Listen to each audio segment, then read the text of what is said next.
യേശുവിൽ ഏറ്റവും പ്രിയമുള്ളവരെ, ഗുഡ്നസ് ടി വിയുടെ സഭയും സാക്ഷ്യവും എന്ന പരമ്പരയിലെ മറ്റൊരു എപ്പിസോഡിലേക്ക് മാന്യപ്രേക്ഷകരായ നിങ്ങളെ ഏവരെയും ഒത്തിരി സ്നേഹത്തോടെ സ്വാഗതം ചെയ്യുന്നു.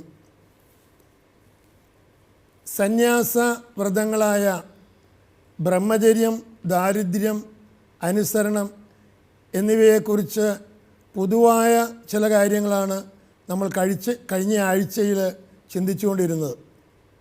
തുടർന്ന് ഈ കാര്യങ്ങളെക്കുറിച്ച്, ഈ 3 വ്രതങ്ങളെക്കുറിച്ച് കൂടുതൽ ആഴത്തിൽ വിശദമായിട്ട് നമ്മൾ ചിന്തിക്കുവാനായിട്ട് ആഗ്രഹിക്കുകയാണ്.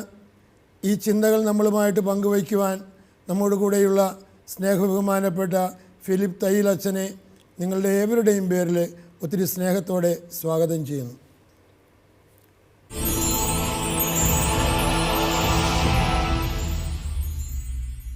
അച്ഛാ, ഈ സന്യാസ വ്രതങ്ങൾ, ഈ 3 വ്രതങ്ങൾ കുറിച്ച് നമ്മൾ പറയുമ്പോൾ പൊതുവേ സമൂഹത്തിൽ ഒരു തെറ്റായ ചിന്താഗതി നിൽക്കുന്നതായിട്ട് കാണുന്നു. ചിലപ്പോൾ സമൂഹ മാധ്യമങ്ങളിലൊക്കെ ചാനൽ ചർച്ചകളിലൊക്കെ വരുന്നതാണ്. എട്ടും പൊട്ടും തിരിയാത്ത, അല്ലെങ്കിൽ പ്രായവും പക്വതയും ഇല്ലാത്ത കൗമാരപ്രായക്കാരായ യുവതി യുവാക്കന്മാരെയൊക്കെ ഈ സന്യാസ ഭവനങ്ങളിലേക്ക് വിളിക്കുക, അവർക്ക് ഈ ഇതുപോലെയുള്ള വ്രതങ്ങൾ അവർക്ക് കൊടുക്കുക, അവർക്ക് ഇതിൻ്റെ ഗൗരവം എന്താണെന്ന് മനസ്സിലാക്കിയിട്ടുണ്ടോ, അവരോട് ചെയ്യുന്നൊരു ക്രൂരതയല്ലേ എന്ന് വരും പലപ്പോഴും ചിന്തിക്കുന്ന ഒരു സമൂഹത്തിൻ്റെ മധ്യത്തിലാണ് നമ്മൾ നിൽക്കുന്നത്. അങ്ങനെ ചിന്തിക്കുന്ന ഒരുപാട് ആളുകളുണ്ട്. അതിനെക്കുറിച്ച് അച്ഛൻ എന്താ പറയാനുള്ളത്? സന്യാസ ജീവിതത്തെക്കുറിച്ചും അത് ആവശ്യപ്പെടുന്ന വെല്ലുവിളികൾ ഇവയെക്കുറിച്ചും അതിൻ്റെ ത്യാഗങ്ങളെക്കുറിച്ചും ഒന്നും അറിയാതെ വരുന്നവരാണ്. അങ്ങനെയുള്ള ചെറുപ്പക്കാർ അല്ലെങ്കിൽ കുട്ടികൾ ആണ് സന്യാസത്തിലേക്ക് വരുന്നത് എന്നുള്ളൊരു ആരോപണം ചിലരുടെ ഭാഗത്ത് നിന്നെങ്കിലുമൊക്കെ ഉണ്ടാകുന്നുണ്ട്. പ്രത്യേകിച്ച് സാറ് പറഞ്ഞതുപോലെ സന്യാസത്തിലോ പൗരോഹിത്യത്തിലോ എന്തെങ്കിലുമൊക്കെ വീഴ്ചകൾ ചിലരുടെയൊക്കെ ജീവിതത്തിൽ സംഭവിക്കുമ്പോൾ അതേക്കുറിച്ച് ചർച്ച ചെയ്യുമ്പോൾ പറയുന്ന ഒരു വിമർശനമാണ്, ഉന്നയിക്കുന്നൊരു വിമർശനമാണ്. അത് സാധാരണക്കാരായിട്ടുള്ള ചിലർക്കെങ്കിലും ഈ വിമർശനത്തിൽ കഴമ്പുണ്ടെന്നൊക്കെ തോന്നുന്ന ആ രീതിയിലാണ് ഇത് അവതരിപ്പിക്കുന്നതെന്ന് പറയും. പക്ഷേ സന്യാസത്തെക്കുറിച്ച് അടുത്ത് അറിഞ്ഞിട്ടുള്ള ആളുകൾക്ക് മനസ്സിലാകുന്നൊരു കാര്യമെന്ന് പറയുന്നത് ഈ വിമർശനത്തിൽ യാതൊരു കഴമ്പും ഇല്ലെന്നുള്ളതാണ്. അതായത് സമർപ്പിത ജീവിതത്തിലേക്ക് കടന്നു വരുന്ന ഒരു ആൺകുട്ടിയോ പെൺകുട്ടിയോ, അപ്പോൾ അത് കടന്നു വരുമ്പോൾ ഇപ്പോഴത്തെ നിയമമൊക്കെ അനുസരിച്ചെന്നുള്ള ഏതായാലും 10ാം ക്ലാസ് എങ്കിലും പാസ്സായിരിക്കണം എന്നുള്ളതാണ്. 10ാം ക്ലാസ് എങ്കിലും. ഇപ്പോൾ വരുന്നവർ 10ാം ക്ലാസ് കഴിഞ്ഞ് ഈ 12ാം ക്ലാസ്സും ഉപരി പഠനമൊക്കെ ഉള്ളവരൊക്കെയാണ് വരുന്നത്. ഏതായാലും വരുമ്പോൾ ഈ സമൂഹത്തിലേക്ക് ഒരു അർത്ഥിയായിട്ടാണ് വരുന്നത്. വരുന്ന അന്ന് തന്നെ വ്രതം എടുപ്പിക്കലല്ല, അത് നമ്മൾ മനസ്സിലാക്കണം. അപ്പോൾ ഇങ്ങനെ 16ാമത്തെ വയസ്സിൽ, ചുരുങ്ങിയത് 16 വയസ്സ് പൂർത്തിയായതിന് ശേഷമാണ് ഒരു അർത്ഥി സന്യാസ വിളി ഉണ്ടെന്നുള്ള ഒരു ചിന്തയിലേക്ക് ഇവിടെ വരുന്നത് എന്നുള്ളതാണ്. 16 വയസ്സ് പൂർത്തിയാകുമ്പോഴാണ് നമ്മൾ ചിന്തിക്കേണ്ട. അത് കഴിഞ്ഞിട്ടൊരു പ്രോസസ്സുണ്ട്, നമുക്കതിനെക്കുറിച്ച് പറയാം. ഈ വ്രതം സ്വീകരിക്കുന്ന വരെയുള്ള ഒരു ഘട്ടമുണ്ട്, അതിലേക്ക് നമുക്ക് വരാം. നമ്മൾ ചിന്തിക്കേണ്ട മറ്റൊരു കാര്യം, നമ്മൾ സൈനിക സ്കൂളുകളെക്കുറിച്ച് കേട്ടിട്ടുണ്ട്. അപ്പോൾ സൈനിക സ്കൂളുകളുടെ ഉദ്ദേശം എന്ന് പറയുന്നത്, അത് ആൺകുട്ടികൾക്കും പെൺകുട്ടികൾക്കും ഉണ്ട് സൈനിക സ്കൂളുകൾ. ഈ ഇന്ത്യയിൽ പല സംസ്ഥാനങ്ങളിലും ഉണ്ട്. അപ്പോൾ ഈ സ്കൂളിൽ എൻട്രൻസ്, അതിലേക്കുള്ള പ്രവേശനം ഞാൻ അറിഞ്ഞിടത്തോളം 6ാം ക്ലാസ്സിലേക്കും 9ാം ക്ലാസ്സിലേക്കും ആണ്. അപ്പോൾ 6ാം ക്ലാസ്സിലേക്ക് പ്രവേശനം ലഭിക്കുന്നത് 11-12 വയസ്സിൻ്റെ ഇടയ്ക്കുള്ള കുട്ടികൾക്കാണ്. അതുപോലെ തന്നെ 9ാമത്തെ ക്ലാസ്സിലേക്ക് പ്രവേശനം ലഭിക്കുന്നത് 13 മുതൽ 15 വയസ്സ് വരെ പ്രായത്തിന് ഇടയ്ക്കുള്ള കുട്ടികൾക്കാണ്. അപ്പോൾ ഈ സൈനിക സ്കൂളിൽ പ്രവേശിക്കുന്നതിൻ്റെ പ്രധാനപ്പെട്ട ഉദ്ദേശം എന്താണെന്ന് വെച്ച് കഴിഞ്ഞാൽ, ഭാവിയിൽ ഇന്ത്യൻ സൈന്യത്തിൽ ഏതെങ്കിലും ഒരു വിഭാഗത്തിൽ സേവനം ചെയ്യുക എന്നുള്ളതാണ്. അതിലൊരു 70-80% കുട്ടികളും അങ്ങനെ സേവനം ചെയ്യും. അപ്പോൾ ഇത് മുമ്പിൽ കണ്ടുകൊണ്ടാണ് ചെയ്യുന്നത്. അപ്പോൾ അതിന് ഉള്ളൊരു പരിശീലനത്തിന് ഈ കുട്ടികൾ പ്രവേശിക്കുന്നത്, നമുക്കറിയാമല്ലോ, ഒരു സൈനികനായിട്ട് സേവനം ചെയ്യുക എന്ന് പറയുന്നത് അത്രയും എളുപ്പമുള്ള കാര്യമൊന്നുമല്ല. ആ വൃത്തിയും ഒരു കഠിനമായിട്ടുള്ളൊരു പരിശീലനമാണ്. അപ്പോൾ ഇതിന് ഈ കുട്ടികൾ വിധേയരാകുന്നതെന്ന് പറയുന്നത്, ഈ ഇതിലേക്ക് ചേരുന്നതെന്ന് പറയുന്നത് ഇതിനെക്കുറിച്ച് എല്ലാം അറിഞ്ഞിട്ടൊന്നും അല്ല എന്നുള്ളത് നമ്മൾ ഓർക്കണം ഒരു കാര്യത്തെക്കുറിച്ച്. പക്ഷേ അവർ പരിശീലനത്തിന് അവർ അതിൻ്റെ തുടർച്ച, അതിൻ്റെ ആരംഭമാണ്. ഇതുപോലെയാണ് 16 വയസ്സായിട്ടുള്ള ആൾ, ചുരുങ്ങിയത് 16 വയസ്സുള്ള ആളുകൾ ഇതിലേക്ക് വരിക, സന്യാസത്തിലേക്ക്, അതിലേക്ക് ഒരു അർത്ഥിയായിട്ട് വരിക എന്നുള്ളതാണ്. ഇതുപോലെ തന്നെയാണ് ഈ ഹൈന്ദവ സന്യാസത്തിലേക്കും ബുദ്ധ സന്യാസത്തിലേക്കും ഒക്കെ ആളുകൾ വരുന്നതും ഒക്കെ അവരുടെ, നമുക്കറിയാമല്ലോ, ശിശുക്കൾ അവരുടെ കൗമാരത്തിലാണ് വരുന്ന, നമ്മൾക്ക് പലയിടത്തും കാണാനായിട്ട് സാധിക്കും. പ്രത്യേകിച്ച് ബുദ്ധ സന്യാസികൾ സന്യാസത്തിലേക്ക് വരുന്നതിൻ്റെ ബാലപാഠമൊക്കെ പഠിക്കുന്നതുമൊക്കെ അങ്ങനെയാണ്. അപ്പോൾ ഇവിടെ വന്നതിന് ശേഷം, വരുന്നതിന് മുമ്പായിട്ട് നമ്മൾ ഓർക്കണം, ഈ കുട്ടികളെ ഇതിലേക്ക് സ്വീകരിക്കുന്ന സന്യാസ സമൂഹങ്ങൾ അവരെന്ത് ചെയ്യുമെന്ന് വെച്ച് കഴിഞ്ഞാൽ, ഇങ്ങനെ ആഗ്രഹം പ്രകടിപ്പിച്ചു വരുന്ന ഈ കുട്ടികളെക്കുറിച്ചുള്ളൊരു അന്വേഷണം, പ്രാഥമികമായിട്ടുള്ള ഒരു അന്വേഷണം, ഒരു അന്വേഷണം മാത്രമല്ല. അപ്പോൾ ഈ കുട്ടിയെക്കുറിച്ച്, കുട്ടിയുടെ സ്വഭാവത്തെക്കുറിച്ച്, കുട്ടിയുടെ ഫാമിലി, മാതാപിതാക്കന്മാർ, മറ്റ് കുടുംബ പശ്ചാത്തലത്തെക്കുറിച്ച്, വിദ്യാഭ്യാസത്തെക്കുറിച്ച്, ശാരീരികവും മാനസികവുമായിട്ടുള്ള ആരോഗ്യത്തെക്കുറിച്ച്, സ്വഭാവ വൈശിഷ്ട്യം പ്രത്യേകമാണ്, സ്വഭാവത്തിൻ്റെ വൈശിഷ്ട്യം, ആത്മീയത. അതെ. അപ്പോൾ ഇത് അതുപോലെ തന്നെ ഒരു കാര്യം, ആരോഗ്യം ഉണ്ട്, ശാരീരിക മാനസികമായിട്ടുള്ള ആരോഗ്യമുണ്ടോ എന്നുള്ളൊരു കാര്യത്തെക്കുറിച്ച് അന്വേഷണം. പിന്നെ സന്യാസത്തിലേക്ക് പ്രവേശിക്കാനായിട്ടുള്ളൊരു ആപ്റ്റിറ്റ്യൂഡുണ്ടോ, അഭിരുചി ഉണ്ടോ എന്നുള്ളതാണ്. അപ്പോൾ ഇതെല്ലാം ഇതിനെക്കുറിച്ചും ഒരു അന്വേഷണം നടത്തിയിട്ടാണ്. അപ്പോൾ ഒരു അപേക്ഷ തന്നതിൻ്റെ പേരിൽ ഉടനെ തന്നെ അപേക്ഷിച്ചവരെ എല്ലാവരും എടുക്കുകയല്ല. അപ്പോൾ ഈ അന്വേഷണം ആര് വഴി എങ്ങനെ നടത്തും എന്നുള്ളൊരു കാര്യം നമുക്ക് വളരെ എളുപ്പമാണ്. ഒരു സ്ക്രീനിങ് ഉണ്ട്. അപ്പോൾ അത് നമ്മൾ നടത്തുന്നത് ഇടവകയിലെ ഏത് ആൺകുട്ടിയും പെൺകുട്ടിയും, കത്തോലിക്കരായിട്ടുള്ള ആൺകുട്ടിയും പെൺകുട്ടിയും ഒരു ഇടവക സമൂഹത്തിലെ അംഗമാണ്. ആ ഇടവകയിലെ വികാരിച്ചനുമായിട്ടൊക്കെ ഒന്ന് സംസാരിച്ചതിന് ശേഷമാണ് വരുന്നത്. അപ്പം ആ കുട്ടി കുഴപ്പമില്ല, കുടുംബ ബാക്ക്ഗ്രൗണ്ട് കുഴപ്പമില്ല, ഇതിനൊരു അഭിരുചിയുണ്ട് എന്നൊക്കെ നമുക്ക് തോന്നുകയാണെന്നുണ്ടെങ്കിൽ അങ്ങനെയുള്ള കുട്ടികളെയാണ് സ്വീകരിക്കുന്നതെന്ന് പറഞ്ഞാൽ കാൻഡിഡേറ്റ്സ് ആയിട്ട് സ്വീകരിക്കുക, അർത്ഥികളായിട്ട് സ്വീകരിക്കുക എന്നുള്ളതാണ്. അപ്പോൾ അതിന് ശേഷം പ്രത്യേകിച്ച് സന്യാസത്തിൽ നമ്മൾ പൗരോഹിത്യത്തിലേക്കുള്ള വിളിയെക്കുറിച്ച്, സെമിനാരിയിലേക്ക് സ്വീകരിക്കുന്നതിനെക്കുറിച്ചൊക്കെ നേരത്തെ നമ്മൾ വിശദമായിട്ട് ചർച്ച ചെയ്തിട്ടുണ്ട്. അപ്പോൾ ഇവിടെ നമ്മൾ സന്യാസത്തെ മാത്രം മുമ്പിൽ കണ്ടുകൊണ്ടാണ്, പ്രത്യേകിച്ച് ഈ സന്യാസിനികളുടെ ഫോർമേഷനെക്കുറിച്ചാണ് പലപ്പോഴും പരാതികൾ വരുന്നു എന്നുള്ളതാണ്. വൈദികരുടെ, അല്ലെങ്കിൽ സന്യാസ വൈദികരുടെ പരിശീലനം 12 വർഷമൊക്കെ നീണ്ടു നിൽക്കുന്നതായതുകൊണ്ട് അത്രയും വലിയ പരാതികളില്ല. പ്രത്യേകിച്ച് സിസ്റ്റേഴ്സിൻ്റെ കാര്യത്തിലാണ് ഇത് വരുന്നത്. അപ്പോൾ ഇവിടെ വന്നതിന് ശേഷം, അപ്പോൾ ഇവരെ ഒന്ന് സ്ക്രീനിങ് നടത്തിയതിന് ശേഷം ആണ് സ്വീകരിക്കുക എന്ന് പറയുന്നത്. അതിൽ നീണ്ട വർഷങ്ങൾ തന്നെയുണ്ട്. പൗരോഹിത്യത്തിൻ്റേതുപോലെയുള്ള നീണ്ട പരിശീലനം ഇല്ലെങ്കിൽ പോലും വേണ്ടത്ര അറിവ് സന്യാസത്തെക്കുറിച്ച്, വ്രതബദ്ധമായിട്ടുള്ള ജീവിതത്തെക്കുറിച്ച്, സമൂഹ ജീവിതത്തെക്കുറിച്ച് ഒക്കെ കിട്ടത്തക്ക വിധത്തിലുള്ള പരിശീലന കാലഘട്ടമാണ്. അതിൽ പ്രധാനമായിട്ട് 3 പരിശീലന കാലഘട്ടങ്ങളുണ്ട്. അതിലാദ്യത്തെ 1 വർഷമെങ്കിലും ആസ്പിരൻസി എന്നുള്ളതാണ്.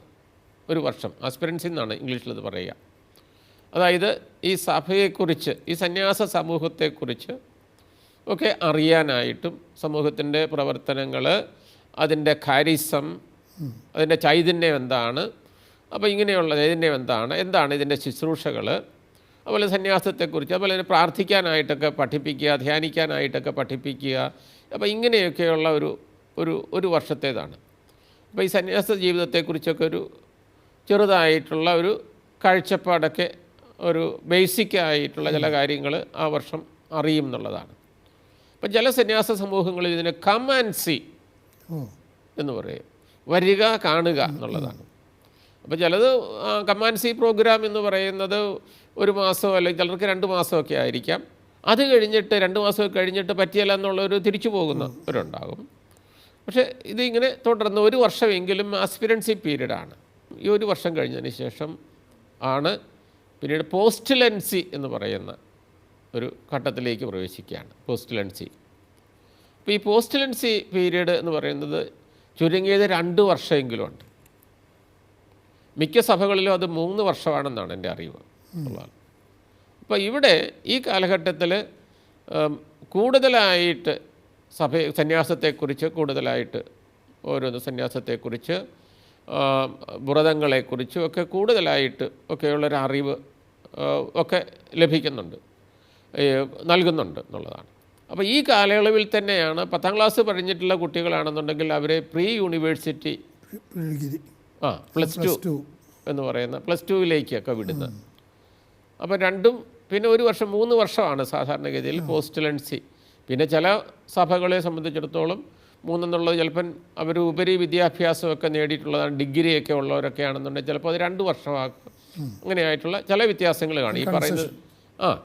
അപ്പോൾ ഒരു പക്വതയൊക്കെ ഏതായാലും ഇവർക്ക് ഈ കാലഘട്ടത്തിൽ ഒരു മാനസിക പക്വതയും അപ്പോൾ ഒക്കെ ലഭിക്കത്തുള്ളൂ. സൈക്കോളജി പഠനങ്ങളും ഒക്കെ ഈ കാലഘട്ടത്തിലുണ്ട്. ബൈബിളിനെ കുറിച്ചുള്ള പഠനമൊക്കെ അത്യാവശ്യം കിട്ടേണ്ടതായിട്ടുള്ളതെല്ലാം ഉണ്ട് ഈ പറയുന്ന പോസ്റ്റുലൻസി പീരീഡ്. അത് കഴിഞ്ഞിട്ടാണ് പിന്നീട് ഉള്ള 2 വർഷം സാധാരണഗതിയിൽ എല്ലാ സന്യാസിനി സഭകളിലും 2 വർഷം നൊവീഷ്യറ്റാണ്. 2 വർഷം നൊവീഷ്യറ്റാണ്. ഇപ്പം നൊവീഷ്യറ്റ് കാലഘട്ടമാണ് ഫോർമേഷനിലെ ഏറ്റവും പ്രധാനപ്പെട്ട കാലഘട്ടം എന്ന് പറയുന്നത്. ഒരു നിർണായക ഘട്ടമാണ്. അതായത് ആ ഒരു 2 വർഷത്തിൽ ആദ്യത്തെ 1 വർഷം കൂടുതൽ സമയവും പ്രാർത്ഥനയിൽ ചെലവഴിക്കുന്ന ഒരു ഘട്ടമാണ്. ആ സമയത്ത് അവർ സന്ദർശകരെയൊന്നും അധികം സ്വീകരിക്കുകയില്ല. അധികം നല്ല സന്ദർശകരെ കഴിയുന്ന ഒഴിവാക്കും. സന്ദർശനം വീട്ടിലേക്ക് പോകാനായിട്ട് പറ്റില്ല. മറ്റതൊക്കെ മുൻ വർഷങ്ങളിൽ ആസ്പിരൻസിയിലും പോസ്റ്റുലൻസിലും ഒക്കെ വീട്ടിൽ നിന്ന് ആരെങ്കിലുമൊക്കെ വരികയാണെങ്കിൽ അവരെ സ്വീകരിക്കാനും അതുപോലെ തന്നെ വീട്ടിൽ അവധിക്കാലത്ത് പോകാനും ഒക്കെ ആയിട്ടുള്ള അനുവാദം കൊടുത്തുള്ള നിയമങ്ങളൊക്കെ ഉണ്ട്. വാസ്തവത്തിൽ അനുവദിച്ചുകൊണ്ടുള്ള നിയമങ്ങളൊക്കെ ഉണ്ട്. അപ്പോൾ അങ്ങനെയുള്ളൊരിതുണ്ട്. പക്ഷേ ഈ നൊവിഷ്യറ്റ് കാലഘട്ടത്തിൽ എന്ന് പറഞ്ഞാൽ അത് പ്രാർത്ഥനയ്ക്കായിട്ട്, വിചിന്തനത്തിനായിട്ട്, തീരുമാനമെടുക്കാനൊക്കെ ആയിട്ടുള്ള ഒരു കാലഘട്ടമാണ്. അപ്പോൾ ഈ കാലഘട്ടത്തിലാണ് കൂടുതലും വ്രതങ്ങളെക്കുറിച്ച് കൂടുതൽ ആഴത്തിൽ പഠിക്കുക എന്ന് പറയുന്നത്. നേരത്തെ പോസ്റ്റുലൻസിലൊക്കെ വ്രതങ്ങളെക്കുറിച്ചൊക്കെ പറയുമ്പോഴും കൂടുതൽ ആഴത്തിൽ പഠിക്കുക. അപ്പോൾ ഇതിൽ നിന്നൊക്കെ ഈ ഓരോ വ്രതം എന്ന് പറഞ്ഞു കഴിഞ്ഞാൽ എന്താണ്, ഓരോ വ്രതം വഴിയായിട്ട് അതിൻ്റെ ലക്ഷ്യം എന്താണ്, അതുപോലെ തന്നെ ഈ വ്രതത്തിൻ്റെ കടപ്പെടുത്തുന്ന ഉത്തരവാദിത്തങ്ങൾ എന്തൊക്കെയാണ്, അതിൻ്റെ വെല്ലുവിളികൾ എന്താണ്. അപ്പോൾ ഈ വ്രതങ്ങളെക്കുറിച്ചൊക്കെ കൂടുതൽ പഠിക്കാനായിട്ടുള്ളൊരു അവസരം ഈ കാലഘട്ടത്തിലാണുള്ളത്. അപ്പോൾ ഇതേക്കുറിച്ച് ചിന്തിക്കാനും വ്രതങ്ങളെക്കുറിച്ച് കൂടുതൽ മനസ്സിലാക്കാനും ചിന്തിക്കാനും തീരുമാനമെടുക്കാനും ഈ വർഷം പ്രത്യേകിച്ച് ഈ നൊവിഷ്യറ്റിൻ്റെ ടൈം. അപ്പോൾ ഈ നൊവിഷ്യറ്റിൻ്റെ 2ാമത്തെ വർഷം എന്ന് പറയുന്നത് ഏതെങ്കിലും സാധാരണഗതിയിൽ ഏതെങ്കിലും ഒരു കമ്മ്യൂണിറ്റിയിലൊക്കെ ഏതെങ്കിലും ഒരു കോൺവെൻറ്റിലേക്ക് ഒക്കെ എല്ലാവരും ഒരുമിച്ചായിരിക്കുകയല്ല, കുറച്ച് നാളത്തേക്ക് ഓരോരുത്തരെ ഓരോ കമ്മ്യൂണിറ്റിയിലേക്ക് പോവുകയും കമ്മ്യൂണിറ്റിയുടേതായിട്ടുള്ള ചെറിയ ചെറിയ ജോലികളിലൊക്കെ സഹായിക്കുകയൊക്കെ ചെയ്യുന്നു. പക്ഷേ ഒരു പ്രാർത്ഥനയുടെ അന്തരീക്ഷത്തിൽ തന്നെയാണ് ഇവർ കഴിയുന്നത്.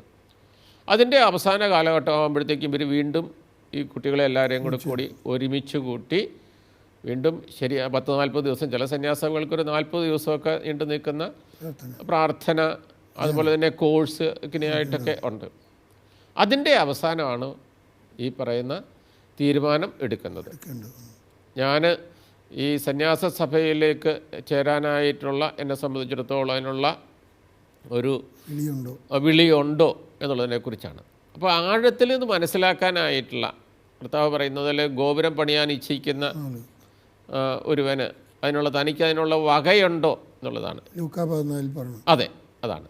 അതുപോലെ യുദ്ധം ചെയ്യാനായിട്ട് പുറപ്പെടുന്ന ഒരു രാജാവ് തനിക്കെതിരെ വരുന്ന സൈന്യത്തോട് യുദ്ധം ചെയ്യാനായിട്ടുള്ള അതിനുള്ള തനിക്ക് ശേഷിയുണ്ടോ എന്ന് നോക്കുന്ന ഇതാണ്. അപ്പം ഇതിൻ്റെ ഉത്തരവാദിത്തങ്ങളെക്കുറിച്ചൊക്കെ സന്യാസ ജീവിതം, സമൂഹ ജീവിതം, ഇങ്ങനെ സന്യാസവുമായിട്ട് ബന്ധപ്പെട്ട എല്ലാ മേഖലകളെക്കുറിച്ചുമുള്ള ഒരു അറിവ് ഈ സമയത്തുണ്ടാകും.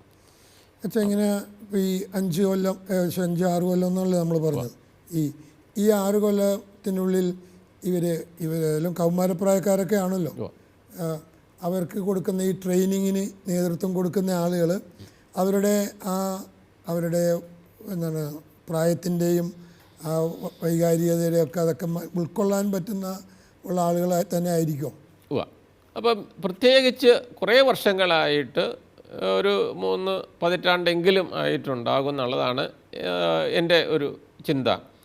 അതായത് എല്ലാ പരിശീലന കേന്ദ്രങ്ങളിലും തന്നെ എല്ലാ സന്യാസ സഭകളിലും ഇപ്പം ഈ കൗമാരപ്രായക്കാരായിട്ടുള്ള ഈ കുട്ടികൾ ഇതിലേക്ക് വരുമ്പോൾ, അർത്ഥികളായിട്ടൊക്കെ വരുമ്പോൾ അവരുടെ പ്രായവും അവരുടെ ആ കൗമാരപക്വതയും ഒക്കെ മനസ്സിലാക്കിക്കൊണ്ട്, അതുപോലെ തന്നെ അവർ നേരിടുന്ന മാനസികമായിട്ടുള്ള പ്രയാസങ്ങൾ, ശാരീരികമായിട്ടുള്ള ചില പ്രത്യേകതകൾ, ഇതെല്ലാം മനസ്സിലാക്കിക്കൊണ്ട് അവർക്കൊരു ഫോർമേഷൻ പരിശീലനം കൊടുക്കുന്ന വിധത്തിൽ അതിനെ പ്രാപ്തരായിട്ടുള്ള ആളുകളെയാണ് പരിശീലകരായിട്ട് നിയമിക്കുന്നത്.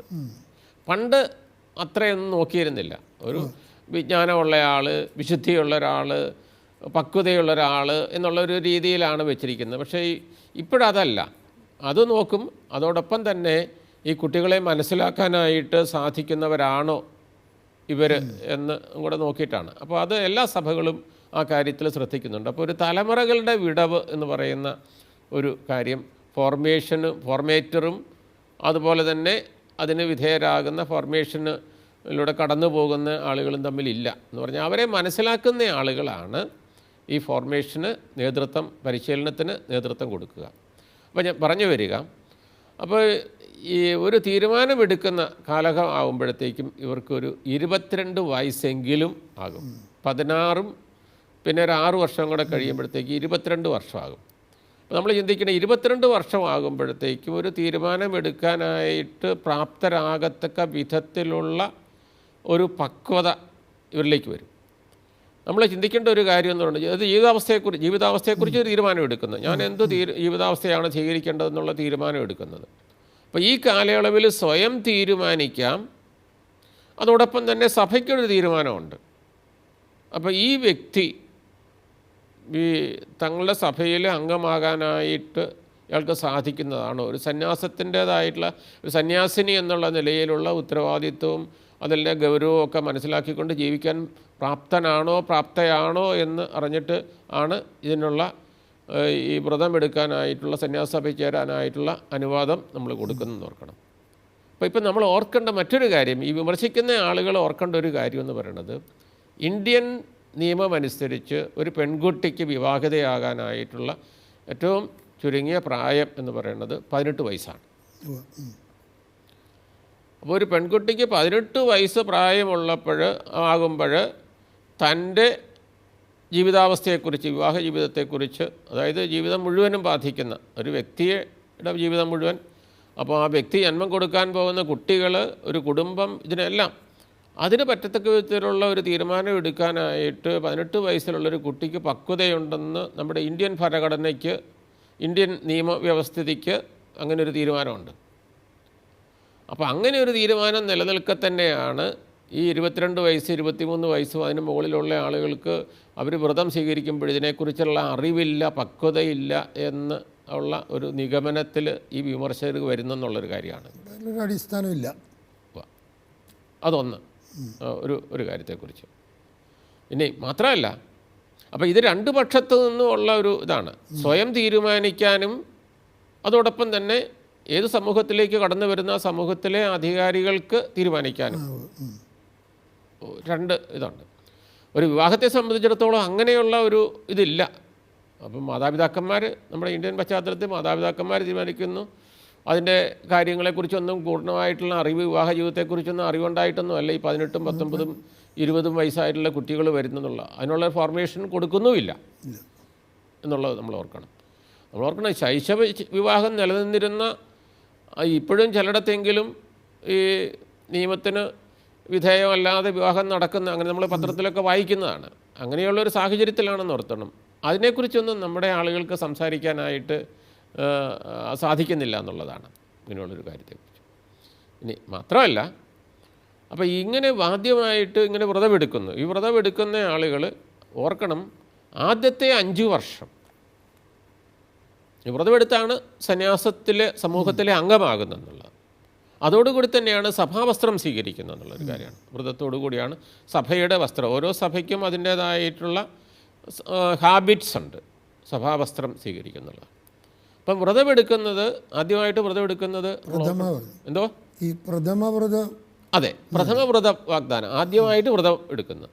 അപ്പോൾ അത് എടുക്കുന്നത് പ്രഥമ വ്രത വാഗ്ദാനവും നിത്യവ്രത വാഗ്ദാനവും തമ്മിൽ വ്യത്യാസമുണ്ട്. അതെങ്ങനെയാണത്? അപ്പം ആദ്യമായിട്ട് എടുക്കുന്ന വ്രതം, ഈ 6 വർഷത്തിന് ഉപേക്ഷിച്ചിട്ടുണ്ട് അവസാനം എടുക്കുന്ന പ്രോമിസാണ് പ്രഥമ വ്രത വാഗ്ദാനം എന്ന് പറയുന്നത്, ആദ്യമായിട്ട് എടുക്കുന്ന വാഗ്ദാനം. അപ്പം ഇത് നിത്യമായിട്ടല്ല. ബ്രഹ്മചര്യം, ദാരിദ്ര്യം, അനുസരണം എന്നീ 3 വ്രതങ്ങൾ നിത്യമായിട്ട് എടുക്കുന്നതല്ല, നിത്യമായിട്ടല്ല എടുക്കുന്നത്. ഒരു ടൈം ബൗണ്ടാണ് ആദ്യ കാലഘട്ടത്തിൽ നമ്മൾ ഓർക്കണം. അപ്പോൾ നമ്മൾ ഓർക്കണം, ഇത് എഴുതി കൊടുക്കുമ്പോൾ നമ്മൾ വെറുതെ പറയുക മാത്രമല്ല, നമ്മൾ എഴുതി കൊടുക്കുകയാണ്. അപ്പോൾ ഇതിൻ്റെ ഉത്തരവാദിത്തങ്ങളെല്ലാം മനസ്സിലാക്കിക്കൊണ്ട് തന്നെ ബ്രഹ്മചര്യം, ദാരിദ്ര്യം, അനുസരണം എന്നീ 3 വ്രതങ്ങൾ സ്വമനസ, മറ്റുള്ളവരുടെ പ്രേരണയൊന്നും കൂടാതെ പൂർണ്ണമായിട്ടുള്ള അറിവോട് സമൂഹത്തോടുകൂടി എടുക്കുകയാണെന്ന് എഴുതി കൊടുക്കണം. അങ്ങനെയാണ് എഴുതി കൊടുത്താണ് വ്രതം എടുക്കുന്നത് എന്നുള്ളൊരു കാര്യമാണ്. എത്ര കാലാവധി? അതിൻ്റെ കാലാവധി 1 വർഷത്തേക്കാണ്. ആദ്യത്തേത് 5 വർഷം, സാധാരണഗതിയിൽ ആദ്യത്തെ 5 വർഷം ഇങ്ങനെ ഓരോ വർഷത്തേക്ക് എടുക്കുകയാണ്. 5 പ്രാവശ്യം പ്രഥമ വ്രത വാഗ്ദാനം. പ്രഥമ വ്രത വാഗ്ദാനം അല്ല, രണ്ടാമത്തെ വരുമ്പം നവീകരണം. അപ്പോൾ 1 വർഷത്തേക്ക് ആദ്യം എടുക്കുമ്പോൾ 1 വർഷത്തേക്ക് എടുക്കുന്നതാണ്, 1 വർഷത്തേക്ക്. അപ്പോൾ ഈ 1 വർഷം കഴിയുമ്പോൾ, അല്ലെങ്കിൽ അതിൻ്റെ ഉള്ളിൽ തന്നെ ഈ കുട്ടിക്ക്, അല്ലെങ്കിൽ ഈ വ്രതം സ്വീകരിച്ച ആൾ, വ്രതം എടുത്തിട്ടുള്ള ആൾ, അയാൾക്ക് വീണ്ടും ചിന്തിക്കാനായിട്ട് സാധിക്കും. അപ്പം വ്രതം എടുക്കുകയും അതിൽ ജീവിക്കുകയും ചെയ്യുന്ന ആളെ സംബന്ധിച്ചിടത്തോളം തനിക്കത് ജീവിക്കാനായിട്ട്, ഇതനുസരിച്ച് ജീവിക്കാനായിട്ട് തനിക്ക് സാധിക്കുമോ എന്ന് തൻ്റെ അനുഭവത്തിനൂടെ മനസ്സിലാവുകയാണ് 1 വർഷത്തെ ജീവിതം കൊണ്ട്. അപ്പോൾ ഈ 1 വർഷം പൂർത്തിയായി കഴിയുമ്പോഴെന്താണ് ചെയ്യുന്നത്? വീണ്ടും അത് നവീകരിക്കാനായിട്ടുള്ളൊരവസരമാണ്. അപ്പം വ്രതമില്ലാതെ ജീവിക്കാൻ പറ്റിയല്ല. ഉദാഹരണമായിട്ട് മെയ് 27-നാണ് ഞാൻ വ്രതമെടുത്തതെങ്കിൽ അടുത്ത മെയ് മാസം 27 വരെയുള്ള വ്രതത്തിൻ്റെ വാലിഡിറ്റി എന്ന് പറയുന്നൊരു സംഗതി. അപ്പോൾ 27-ന് മുമ്പായിട്ട്, 27 കഴിഞ്ഞിട്ട് പറ്റില്ല, പിന്നെ 27-ന് മുമ്പായിട്ട് വീണ്ടും 1 വർഷത്തേക്ക് നമ്മൾ നവീകരിക്കേണ്ടതായിട്ട് വരും. അപ്പം നവീകരണത്തിൻ്റെ ഒരു ഇതുണ്ട്. എങ്ങനെയാണ് നവീകരിക്കുന്നത്? വെറുതെ അങ്ങ് നവീകരിക്കുക എന്നുള്ളതല്ല. അപ്പോൾ അതിനൊരു പ്രോസസ്സുണ്ട്. അതിനു മുമ്പായിട്ട് വ്രതം നവീകരിക്കാനായിട്ട് താല്പര്യമുള്ള ആളുകൾ അതൊരു അപേക്ഷ വയ്ക്കണം, അധികാരിക്ക് അപേക്ഷ വയ്ക്കണം. എൻ്റെ വ്രതത്തിൻ്റെ കാലാവധി ഇന്ന ദിവസം പൂർത്തിയാവുകയാണ്, അപ്പോൾ എനിക്ക് ഈ സഭയിൽ തുടർന്നും വ്രതമനുഷ്ഠിച്ച് ജീവിക്കാനായിട്ടുള്ള ആഗ്രഹമുണ്ട്, അതിന് അനുവാദം തരണം, വ്രതം നവീകരിക്കാനായിട്ടുള്ള അനുവാദം തരണം എന്ന് അപേക്ഷിക്കുകയാണ്, താല്പര്യമുണ്ടെന്നുണ്ടെങ്കിൽ. അപ്പോൾ അങ്ങനെ അപേക്ഷിക്കുമ്പോൾ ഉടനെ തന്നെ നിനക്ക് തരുന്നു എന്നും പറഞ്ഞുകൊണ്ട് അല്ല അത് കൊടുക്കുന്നത്. അപ്പോൾ ഈ ആളെക്കുറിച്ച് എങ്ങനെയായിരുന്നു ഈ 1 വർഷത്തെ ഇയാളുടെ ജീവിതം വിലയിരുത്തി കഴിഞ്ഞിട്ടാണ് അനുവാദം കൊടുക്കുക എന്ന് പറയുന്നൊരു കാര്യത്തെക്കുറിച്ച്. അപ്പോൾ അന്നേരം 2 ഭാഗത്തു നിന്നും, സന്യാസി, വ്രതം സ്വീകരിച്ച സന്യാസിക്കും അല്ലെങ്കിൽ സന്യാസിനിക്കും, അതുപോലെ ഏത് സഭയിൽ വ്രതം സ്വീകരിച്ചോ അവിടുത്തെ അധികാരിക്കും തീരുമാനമെടുക്കാം ഒരു നവീകരിക്കാനായിട്ട്. അപ്പോൾ ഇങ്ങനെ 5 വർഷത്തെ കാണും. ഇങ്ങനെ ഓരോ വർഷം ഇങ്ങനെ പുതുക്കി അങ്ങനെ 5 വർഷമാണ്. അപ്പോൾ ഈ 5 വർഷത്തിൻ്റെ കാലയളവിലും എപ്പോൾ വേണമെങ്കിലും പോവുകയോ അല്ലെങ്കിൽ പുറത്താക്കുകയോ ചെയ്യാം. നമുക്ക് ഈ എപ്പിസോഡ് അവസാനിപ്പിക്കാൻ സമയമായി. നമുക്ക് തുടർന്ന് അടുത്ത എപ്പിസോഡിൽ ബാക്കി കാര്യങ്ങൾ ചെയ്യാം. യേശുവിൽ പ്രിയമുള്ളവരെ, നമ്മൾ ഈ എപ്പിസോഡ് ഇവിടെ അവസാനിപ്പിക്കുകയാണ്. സന്യാസ വ്രതങ്ങളെക്കുറിച്ച് നമ്മൾ തുടർന്ന് ചിന്തിക്കുകയായിരുന്നു.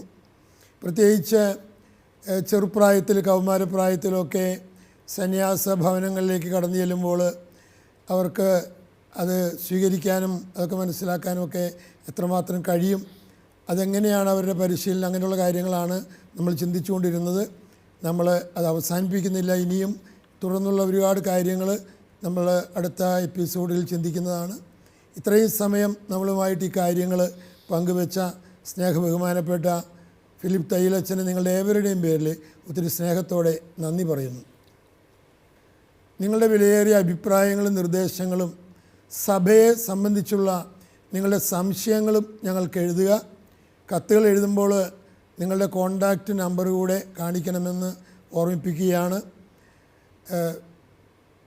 നിങ്ങൾ കത്തുകൾ അയക്കേണ്ട വിലാസം: ദ പ്രൊഡ്യൂസർ, സഭയും സാക്ഷ്യവും, witness TV, divine vision complex, Muringoor PO, Chalakudy 680309.